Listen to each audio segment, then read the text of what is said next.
नमस्कार दोस्तों।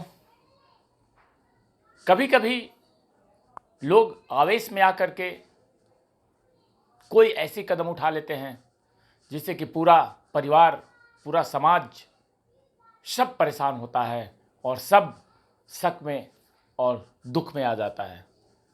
आज मैं बात कर रहा हूँ बिहार के मुजफ्फरपुर की एक घटना है जो कि काफ़ी ही दुखदाई है और अचरज भरा है। एक बेटे की मौत हो गई और माँ इंतज़ार कर रही है और इंतज़ार करती रही। उसे ऐसा लगा कि उसका बेटा लौट करके वापस आ रहा है, परंतु वापस आया बेटे का शव। ये बहुत ही दुखद घटना हुआ है। बिहार के मुजफ्फरपुर की बात है ये। मैं आपको विस्तार से ये बातें बताता हूँ कि मुजफ्फरपुर के विवेक कुमार का शव जयपुर से शनिवार को शकरपुरी पहुँचा और एम्बुलेंस से उसका शव लेकर के उसके पिता पहुँचे, साथ में रिश्तेदार भी पहुँचे, भाई भी पहुँचे। और सब जब घर पे पहुँचा तो कोहराम मच गया, क्योंकि माँ को ये बताया गया था कि उनके बेटे का एक्सीडेंट हुआ है और वो थोड़ा बहुत घायल है। परंतु जब सुबह सुबह घर पे सैकड़ों संख्या में लोग आने लगे तो माँ को शक हुआ कि आखिर हुआ क्या है कि इतने लोग आ रहे हैं घर पे। सबसे वो पूछती रही कि हुआ क्या है, मुझे बताओ, लेकिन कोई भी किस मुंह से बताता, क्योंकि बहुत बड़ी अनहोनी हो चुकी थी।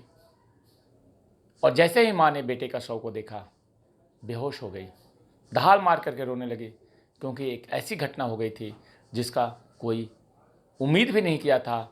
लोग तो इंतज़ार कर रहे थे कि बेटा बस बीटेक की डिग्री लेकर के आएगा और उसके बाद उसकी नौकरी स्टार्ट होगी, लेकिन यहाँ पे होनी कुछ और था, हो गया कुछ और। मैं आपको विस्तार से इसके बारे में बताता हूँ, इस घटना के बारे में।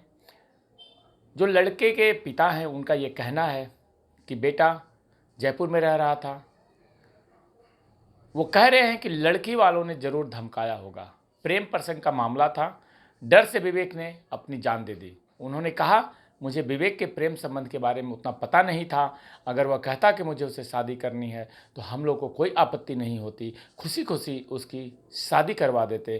परंतु अब तो वो दुनिया में ही न रहा, उसने आत्महत्या कर लिया है और ये आत्महत्या अभी शक के घेरे में है, क्योंकि लड़के के पिता का यह कहना है कि लड़की वालों ने धमकाया होगा और इसी डर से वो छत पर से कूद गया। जैसा कि कहा जा रहा है कि 7वीं फ्लोर से कूद गया या गिर गया, ये तो अभी जांच का विषय है। जबकि यहाँ मुजफ्फरपुर में परिवार वालों की हालत बहुत ख़राब है और बहुत ही ज़्यादा गम का माहौल है और हर कोई ये सोच रहा है कि आखिर ये इतना होनहार बच्चा था और ये ऐसे कैसे हो सकता था। माँ की हालत बहुत ख़राब है, वह कुछ भी बोलने या बात करने की स्थिति में नहीं है।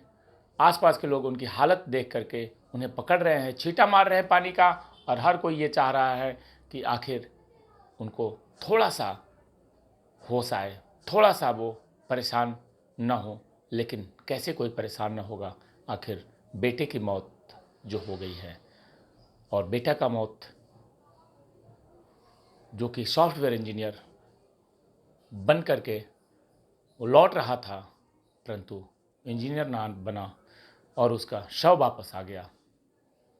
और ये प्रेम प्रसंग का मामला है, परंतु अब तो अंतिम संस्कार हो रहा है। उसके बाद पिता ने ये कहा है कि अब अंतिम संस्कार से निपटने के बाद मैं जाऊंगा जयपुर और थाने में रिपोर्ट दर्ज कराऊंगा और इस विषय में पूरी जांच पड़ताल की मांग करूंगा। तो अभी देखते हैं आगे कि इसमें क्या होता है, और जो भी अपडेट आएगा मैं आपको ज़रूर बताऊंगा मुजफ्फरपुर के विवेक के बारे में। जय हिंद, जय भारत।